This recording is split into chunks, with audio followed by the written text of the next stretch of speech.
రోజు ఇంటికి రాలేదు, ఎక్కడున్నాడో కూడా తెలియని పరిస్థితి వచ్చిందంటే అది నీ పుణ్యమేనమ్మా. సత్య బాగు కోరేవారైతే విడాకులిప్పించండి. మనమే మంచి అమ్మాయిని చూసి పెళ్లి చేద్దాం. ఇష్టపడి ఇంటికి తీసుకొచ్చావు కదమ్మా, ఎందుకు మరి ఎదురుపడట్లేదు? ఎదురు పడాల్సొచ్చినప్పుడు క్షణం గ్యాప్ ఇవ్వకుండా సత్యకి తప్పకుండా ఎదురుపడతాను.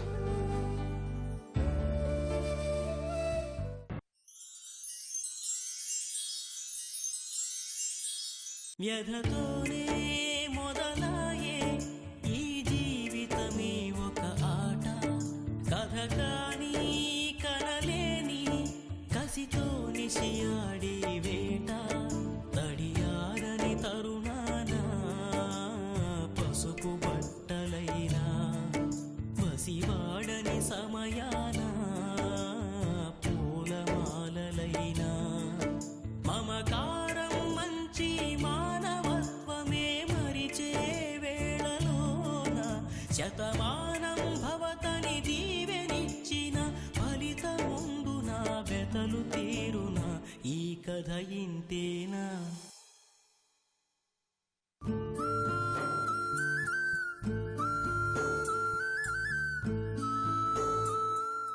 సత్య, సత్య, ఏంట్రా ఒక్కడివి ఏం ఆలోచిస్తున్నావు?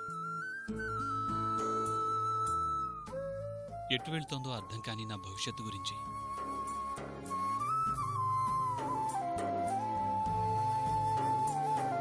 రాత్రి ఇంటికి కూడా వెళ్ళలేదంట.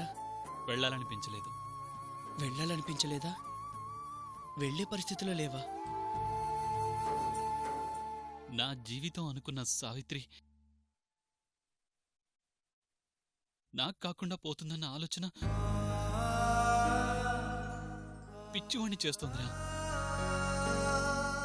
నాని నువ్వనుకున్నావు, తను అనుకోలేదు. ఇంకా ఆలోచించి ప్రయోజనం ఏముందిరా?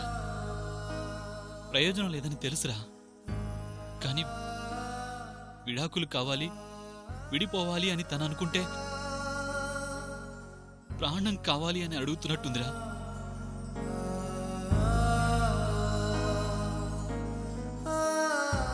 నిజంగా విడాకులు ఇవ్వడం కన్నా నా ప్రాణం ఇవ్వడమే సులభంరా.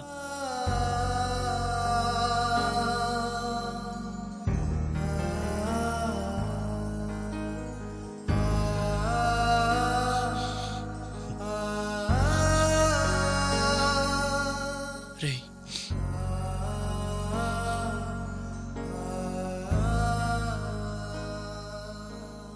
నా అనే మనిషి కోసం 25 ఎదురు చూశానురా. అలాంటిది ఇలా వచ్చి అలా వెళ్ళిపోతానంటుంటే ఎలా తట్టుకోమంటావురా?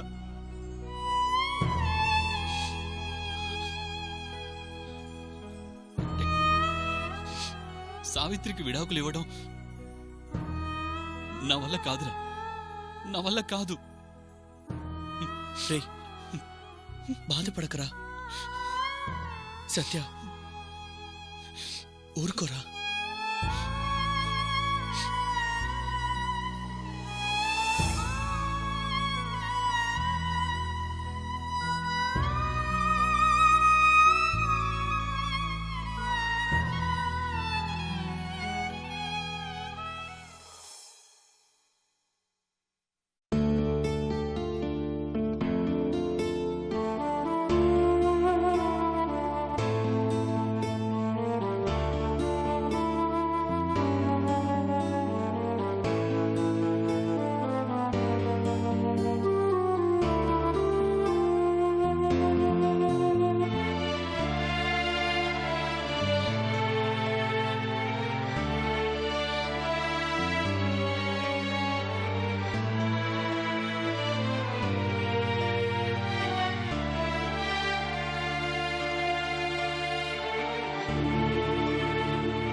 కనీ పెంచిన మా అమ్మ నాన్నల్లే నా ఇష్టాన్ని, నా అభిప్రాయాన్ని ఎప్పుడూ గౌరవించలేదు. నా గురించి అన్నీ తెలిసిన నా వాళ్ళే చిన్నప్పటి నుంచి నా ఇష్టాలకి నన్ను దూరం చేశారు. అలాంటిది ఆయన నన్ను ఇష్టపడుతున్నారు, నా ఇష్టాన్ని ఇష్టపడుతున్నారు. నా కోసం ఆయన కష్టపడుతున్నారు. అలాంటి ఆయన్ని నాకు విడాకులిమ్మని పదే పదే ఎలా అడగలను?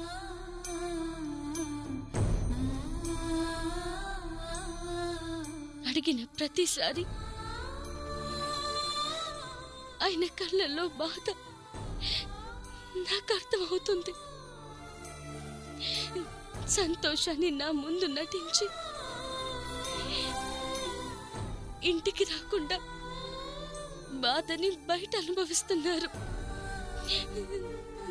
నాకు అర్థమవుతూనే ఉంది.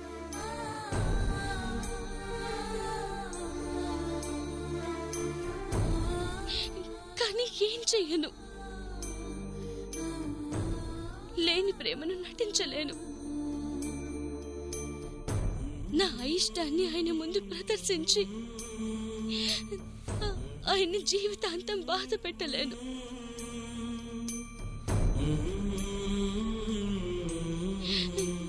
నా మాటలకు, నా ప్రవర్తనకు ఆయన ఎంత బాధపడుతున్నారో అంతకంటే ఎక్కువగా నేను బాధపడుతున్నాను. అసలు ఇదంతా మా అమ్మ నాన్న వల్లే. కనీసం పెళ్లి విషయంలో అయినా వాళ్ళు నా ఇష్టం గురించి అడుగుంటే ఈరోజు ఇలా మేమిద్దరం బాధపడే పరిస్థితి వచ్చుండేదే కాదు.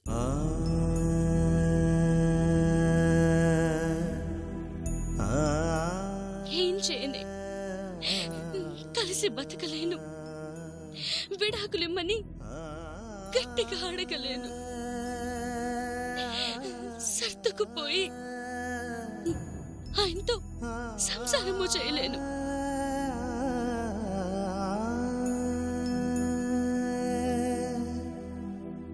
నా బాధని, ఆయన బాధని తీర్చగలిగేది ఒక్కటే, విడాకులు.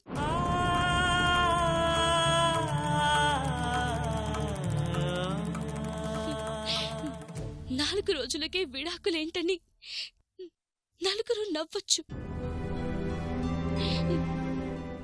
నా వాళ్ళు నన్ను తిట్టచ్చు.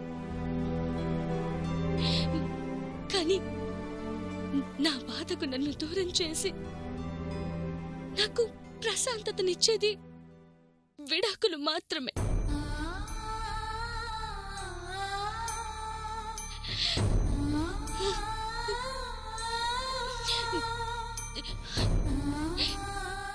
ఈ విషయం ఆయనకు అర్థమైతే అదే చాలు.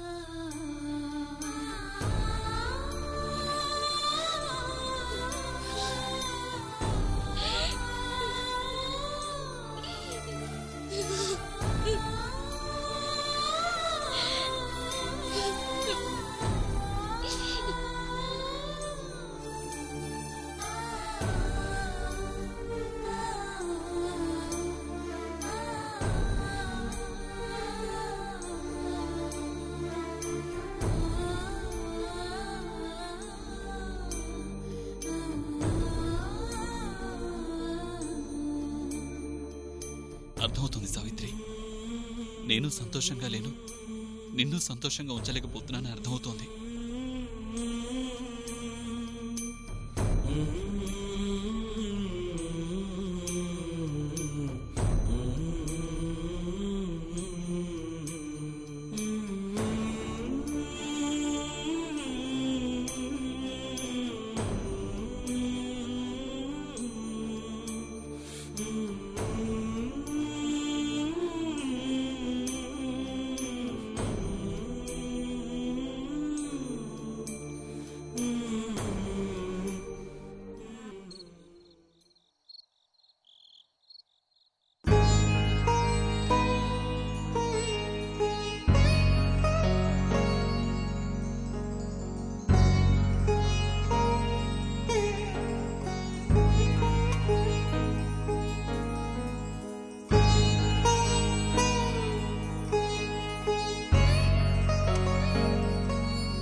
ఏంటిది? గిఫ్ట్.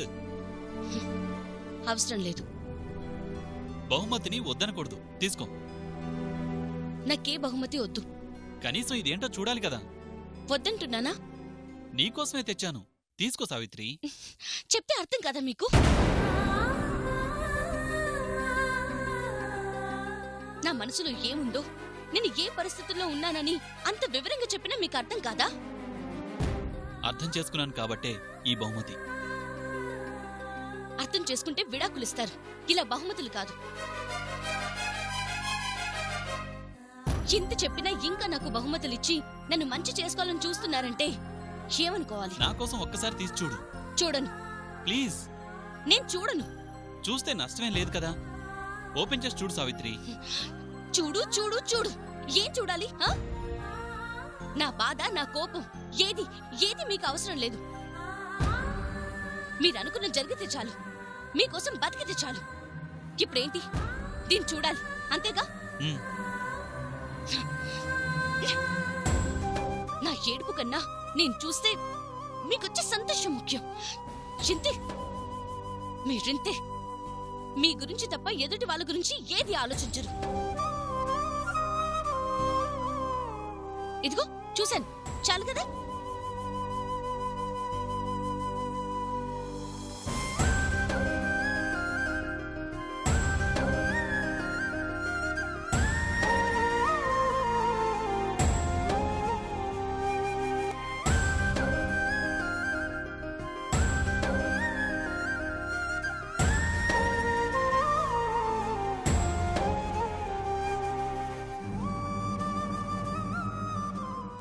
నీ పుట్టినరోజుకి నువ్వు అడిగిన కానుక, విడాకుల పత్రాలు.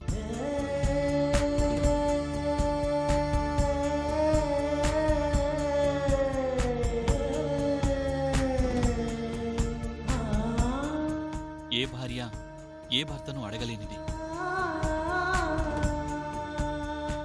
ఏ భర్త ఏ భార్యకు ఇవ్వలేనిది. నువ్వు అడిగిన నీ బర్త్డే గిఫ్ట్.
మొదటి నుంచి మా వాళ్ళ ఇష్టాన్ని నా ఇష్టంగా చేసేవాళ్ళు.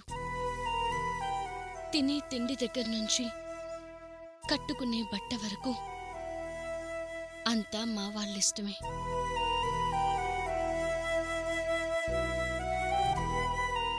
అలాగే బతికేశాను.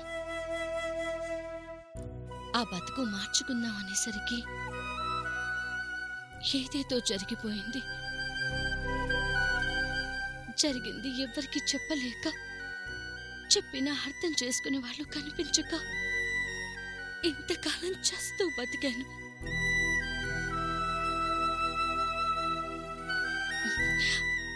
మీరింతగా నన్ను నా పరిస్థితిని అర్థం చేసుకుంటారని అనుకోలేదు.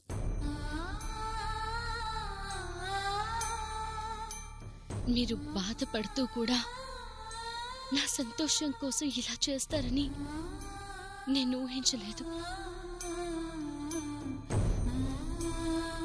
థ్యాంక్స్ అన్న పదం చాలా చిన్నదని తెలుసు, కానీ అంతకన్నా నేను చెప్పగలిగింది ఏమీ లేదు.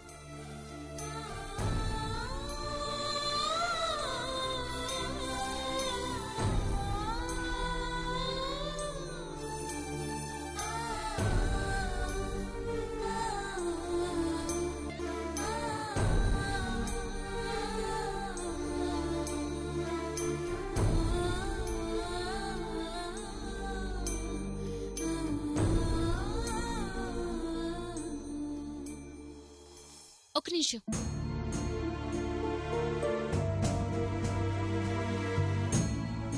కాఫీ వద్దు. ఏ?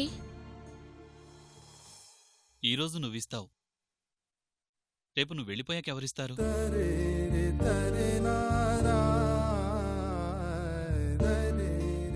రేపుండని అభిమానానికి అలవాటు పడితే లేని బాధని జీవితాంతం మొయ్యాలి.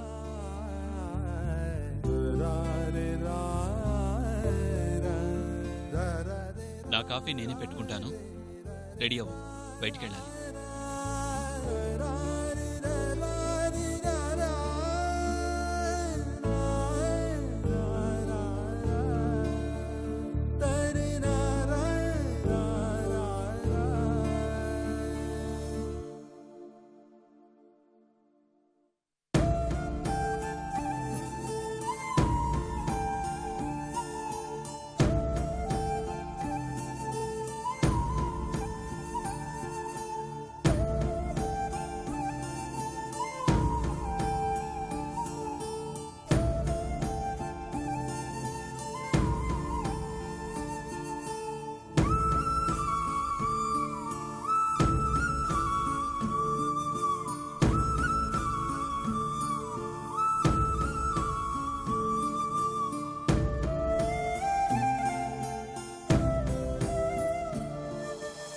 నేనే కాదు, నా బైక్ కూడా నిన్ను ఇబ్బంది పెట్టదు.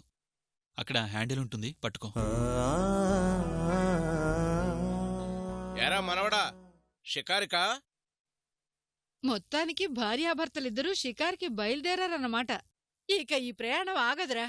సినిమాలకి, షికార్లకి, రెస్టారెంట్లకి, ఇక ఊరంతా మీదే. ఎంజాయ్. అదేం లేదులే బామ్మ, పని మీద బయటికెళ్తున్నావు అంతే. అందరూ పైకి చెప్పే మాటలు ఇవేనమ్మా. మీరిద్దరూ ఎప్పుడూ చిలకా గోరింకల్లా ఇలా తిరగాలనేరా మా కోరిక.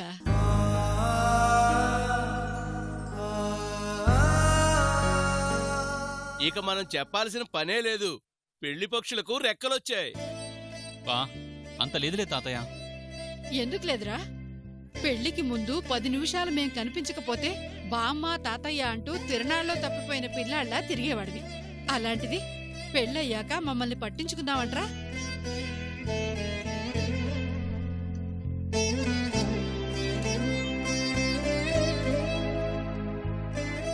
మమ్మల్ని పట్టించుకోకపోయినా పర్వాలేదు, మీరెప్పుడూ ఇలా సంతోషంగా ఉండండి చాలు.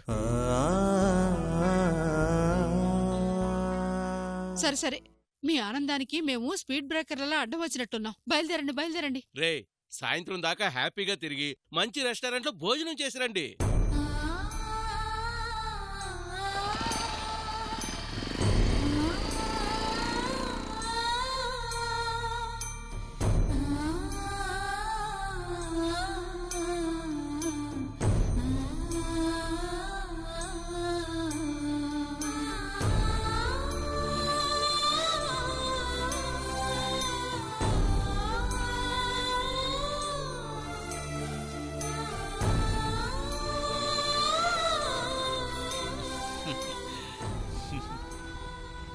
ఎందుకు నవ్వుతున్నారు? కోట్ల మంది మనుషుల్లో మనిషికో జీవితం ఉంటుంది, కానీ మనుషులందరూ జీవితం చేతుల్లోనే ఉంటారు. మనిషి అనుకున్నట్టు జీవితం ఉండదు. జీవితం అనుకున్నట్టే మనిషి ఉంటాడు. ఈరోజు వరకు ఈ బైక్ మీద మరొకరిని కూర్చోనివ్వలేదు. నేను బైక్ కొన్నప్పుడే ఆ సీట్ నా భార్య కోసం రిజర్వ్ చేసుకున్నాను. కలలు కన్నట్టే పెళ్ళయింది, భార్య వచ్చింది. మొదటిసారిగా ఏ సినిమాకో షికారుకో వెళ్లాలనుకుంటే ఈ మొదటి ప్రయాణమే చివరి ప్రయాణం అవుతుందని నేను అస్సలు అనుకోలేదు.